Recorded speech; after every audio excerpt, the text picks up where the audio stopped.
Right, I'm back very quickly after challenge 8 because I was so stupid in challenge 8 that I had to come back and redeem myself. But anyway, this is life. I've been using dynamic arrays so much that I constantly think of dynamic arrays now.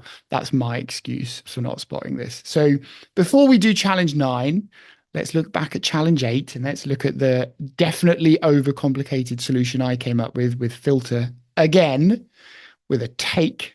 And it was pointed out to me very, very quickly that actually you could just do XLOOKUP.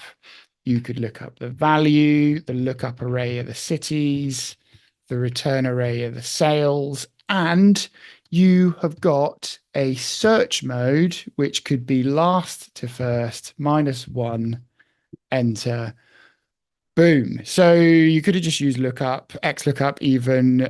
You probably, Craig Hatmaker told me you could use lookup as well, because apparently lookup, which is a function I don't think to use, would default to searching bottom to top. So have an explore on that if you want. Anyway, so there you go. You could have done it.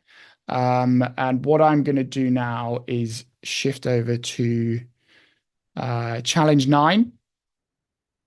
And I mean, am I going to say I'm not going to use map and filter? Don't really know. But I've got to start doing something different because my brain is too set on filter. Right. Provide the Excel formula to get revenue in cell E3. Is very similar for a company given in cell E2. Okay, this would be case sensitive. Hence, for MSFT capitalized, the answer is okay. I've got you. I've got you. All right. So the challenge here is, I think if you do something like XLOOKUP, so let's just repeat what I did before or just now on challenge 8. If I do this, that is not case sensitive. So you can see capitalized MSFT should be returning 64280. And it's not, because it's defaulting to looking top to bottom at the moment, and it's just finding the first one that matches, ignoring case sensitivity. So if I put MSFT, it doesn't really matter basically. So MSFT with a capital M all returns this. So I've used the exact function before to help me with this. And immediately, I might as well just do it here. So, all right. So there is definitely a filter option here. And I'm going to do it quickly, and then I'm going to default away from this and try and find a better solution, or just a different solution, because it is really driving me very, very mad. So what would it be? The filter would be filter on, you want to return the revenues where oh, this is interesting. So what would the exact is actually going to give you a true false, isn't it? So I think I want to filter on something equaling true. Okay, hang on. So it's going to be exact. Text 1 would be this. Text 2 would be this. Where that equals true. Is that it? I think that is it. MSFT. Yeah. Okay. Okay. Let me pull that apart just to try and talk through it a bit. Equals exact is going to look at two single values or arrays or ranges, and it's going to return. It's going into oh God, I keep wanting to say binary. What's the word I'm looking for that starts with B? Boolean logic. And this is my gap. This is where I don't do well enough, is my brain doesn't default to Boolean logic and using trues and falses and ones and zeros quickly enough. So I think what exact is doing is, if you take that text and that range, there you go. So it's giving me a series of trues and falses, and it's only giving a true where it exactly matches, including case sensitivity capitalization. So I can do a filter solution. I'm convinced that you could do that with XLOOKUP as well then. So it's the same logic. If I'm using exact, I'm looking for the true. Oh, this is interesting. Lookup array is okay. So the lookup array is the trues, falses. So that's going to be what I did before. Exact of that and that.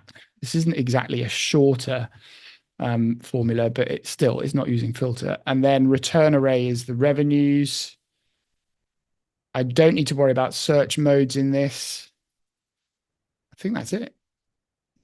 So let's just try it out. MSFT lowercase 46222, M capitalized MSFT. Oh, I've just typed over the formula. What am I doing? MSFT 35382. Is that it? Is that all I need to do for this video? Out of interest, so again, I'm not familiar with this, but quite often you can not put the true, and this still works. Okay. It doesn't work for that. What else could you do? Because there, again, I'm just trying to brainstorm a little bit. How many ways could you not use filter? Um, you could index this, I think.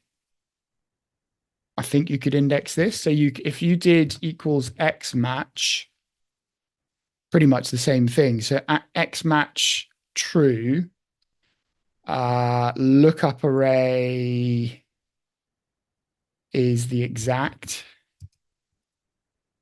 Lookup array exact of this and this. Let's just, is that enough elements? Okay, yeah, cool. That's what I wanted. So that's returning the relative position of the match in this list. So if I put MSFT capitals, it's going to go to 6 because it's 1, 2, 3, 4, 5, 6 in the list. So from there, you could do an index from there. Index. Oh, doing what I've done there. Index. Right, I've got to be careful here. Index what? Index. I want to return the revenue. And the row number is what I get from this. I think that's all I need to do.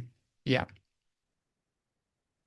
Yeah. Okay. Let's put it lowercase, test it out. MSFT. Perfect.